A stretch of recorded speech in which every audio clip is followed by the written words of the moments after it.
Alright, so who's ready for some weird shit? So, this looks kind of typical, right? Apocalypse, Ravi, Lilias, and Senya. However, the first weird thing has already happened. Why is Senya first? So, I'm sorry, not Senya. I meant to say Lilias. Because basically what you would want, if you have this team properly speed-tuned, is you want Senya to go first to give the gab to herself, and then Lilias takes the gab, and then you basically can do annihilating damage. So I went into this assuming that's what I was going to be fighting. That's why I have Unbound Knight Arowell, Illynav, and Doris here. Illynav's going to do all the damage, we're going to do all the injury, we're going to do all the killing. No big deal, because for starters, she's not going to be touched. So, and the only ones who are going to be hit by any of the Apocalypse Ravi, it's either going to be Magic Scholar Doris, or it's going to be Unbound Knight Arowell. So that's our only real concern. And we'll use our stun from Unbound Knight Arowell to at least delay Senya by one turn, because I'm expecting this Senya is going to be, like, you know, gab, gonna do lots and lots of damage, maybe even have a lot of effectiveness, something like that. So wait a minute, what the fuck? So did you just see that? That is a counter set Senya. So, I don't think I've ever seen that in my life. So, it is a counter set Senya, something that I don't think you would ever normally see, in all honesty, because Senya gives herself counter set with her S3. So, this person was probably thinking, like, well, hey, what if they just strip my counter buff, and then I'll just surprise them with a counter attack? But it's like, well, I mean, hey, that's a cool idea, and it's a nifty little, like, mindfuck, but it's not really a threat because you've lost your massive amount of damage. And sure, she has counter set, so then she heals whenever she attacks. Like, right there. Still kind of a decent heal if you wanted to have some kind of, like, wall kind of shenanigans here. But, like, I don't know. I think we just have far too many options of just utterly crippling walls now, especially in a GuildWar format, that's not really going to cut it. Especially because this Senya doesn't look like she has a lot of effect resist, because straight up, if my Arowell is hitting you, and it's stunning you, you're not really running a lot of effect resist. And also, I don't think she had a lot of effectiveness either, because, like, it didn't really affect anyone. By the by, that right there must have been some kind of an odd visual glitch, because anytime she does reflect, it, like, you know, you take damage when you're doing the attack, but in this particular moment, she just, like, Arowell just jumped up front, did an attack, but, like, the model didn't move at all. Kind of funny, but hey, whatevs. So, with that said, we've taking care of the entire team, basically just Illynav solo DPSing it. So now, team number 2. So this is some Zeo shenanigans. Now, I came into this with a risk. There were two things I didn't know. I didn't know what the Zahhak speed was. I didn't know what the Savior Adin speed was. Now, they were both apparently in their 60s, or like in their 50s. Like 250, 260, maybe something along those lines. Now, I took a risk, and I ultimately beat that risk with Sinji. So Sinji's able to get her immortality up, and now we have basically some pretty normal, like, tank shenanigans for it. Also, Benimaru is not actually a perfect tank, or not a perfect option to go into Savior Adin, because if she's rocking any evasion artifact, and you're still using multi-layer barrier, you still have a 20% chance of missing. And if you do miss, that's probably RIP. But, hey, either way, it all worked out. And now all we have to do is just wait out the invincibility that, you know, Zahhak gives himself on his S3. Now that it's gone, yeah, we're free to go into this. And in all honesty, if we were even slower, and he did have the opportunity to kill my, Karina, I think I still would have been okay. But hey, either way, that's round number 1. Hooray! Victory! Yes, I did buy a bell because I'm a child. Now for round number 2. So this is some more Benimaru shenanigans. This is probably the scariest test that you could possibly do. So it's Conqueror, Lilias, Senya, and Choux. So we do not have immunity on the Choux, so we're going to go into her first. We managed to land the Death Break. Now, even with that Death Break, this still doesn't kill, because that Choux is very, very thick. So then here's your kind of nightmare scenario if you were to go into something like this. 1, if the Choux counters you, you're fucking dead. So that's one threat that you really do have to deal with. So you could use this with, like, Astromancer Elena. And then 2, right here, I took a risk of going into that Senya with my Zahhak. So that was just a 50-50 of, hey, do I crit or do I not? And that's basically what that one was. So what you're seeing here, it works out, but a lot of this was just luck checks. So that was that match right there. Luck favored the bold. And now for match number 2, we got Rand, Mercedes, and Savior Adin. So what I wanted to try and do here was I wanted to use some Shadow Knight Pyllis shenanigans with Roana, and I wanted to try out Falconer Kluri. This is an old Falconer Kluri build that I haven't updated for probably like 2 or 3 years. So honestly, it's not really the greatest of ideas, but like I'll probably mess with it later in the future. But ultimately, I was going to try and see if I could one-tap the Savior Adin with just my Shadow Knight Pyllis, because I believe I've been hit 1, 2... So yeah, I've been hit 3 times. So I have 3 stacks of will, but I don't have Death Buff. So if I had Death Buff, I'm very positive this would have killed. Because yeah, look at how close that was. She had Defense Break, and I didn't crit, and I hit. So maybe, perhaps, if I was hit one more time in some other kind of like situation, that would be a guaranteed kill on Savior Adin. Hey, who knows? We'll try it sometime in the near future. So now all we have left is Mercedes, Rand, and the only real threat now at this point is if Rand decides to be a complete fucker and hits my my Kluri, which, I mean, just me saying that surely doesn't mean that's going to happen. No way. No way in hell that's going to happen.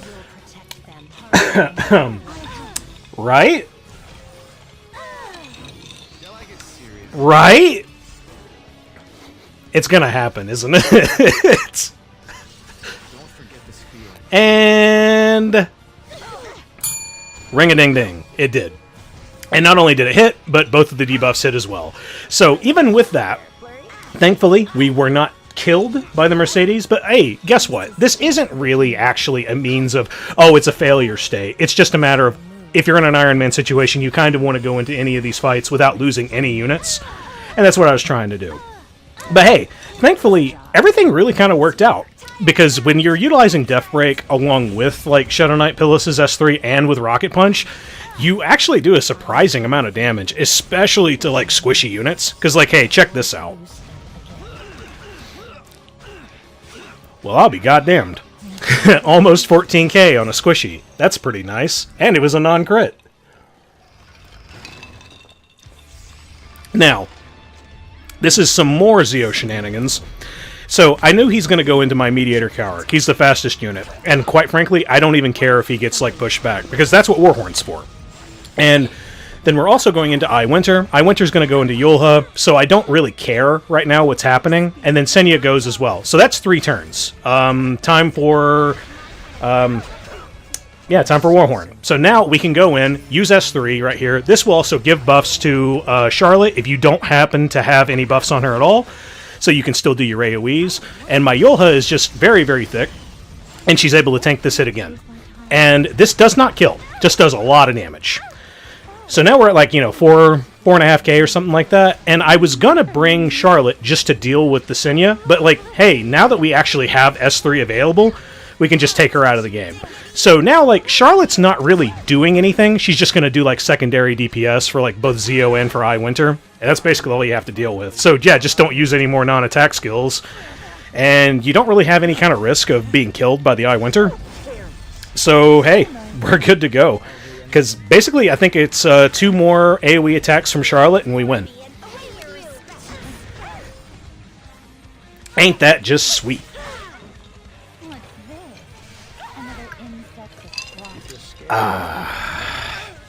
Because, yep, there's the hit right there. And Shazam. That's the end of the round. Yay. Yeah, I'm going to keep touching this bell. I'm autistic.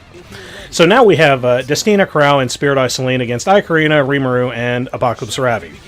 So the overall plan here is we know we're going to get absolutely super screwed by the Rimuru here, but it's not going to kill us.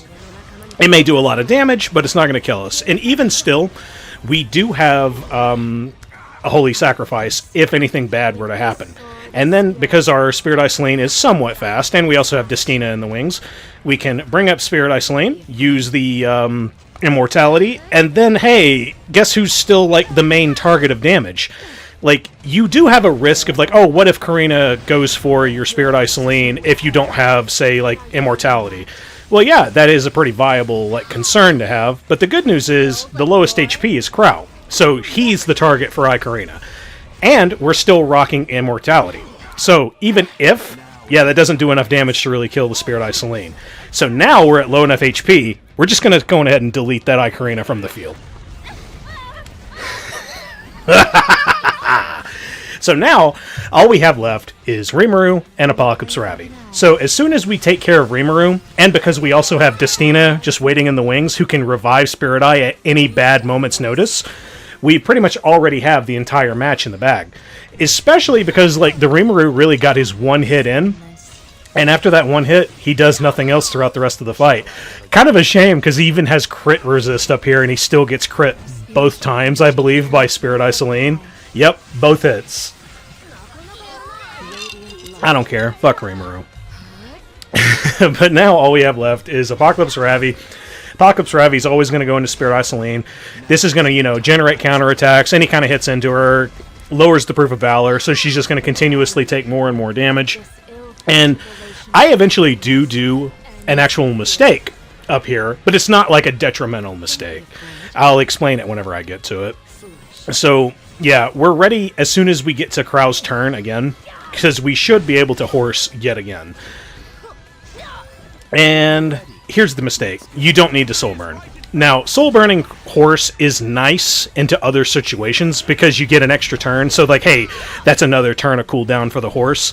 But in this particular situation, it's completely unnecessary. Because, one, you're dealing with Proof of Valor, so you're not doing as much damage as you would like to do. And two, she's just going to end up killing herself with Spirit Eye Celine. And you can use that soul burn on Spirit Eye Celine to just get more turns. So that's just if you wanted to be, like, really, really, really finicky about your soul burn. That's basically it. And with that, that's the Guild War, boys and girls. Let's go ahead and have ourselves a little bit of drinky of alcohol. Nothing like being a good old day drunk. First thing past, like, what, 5 o'clock?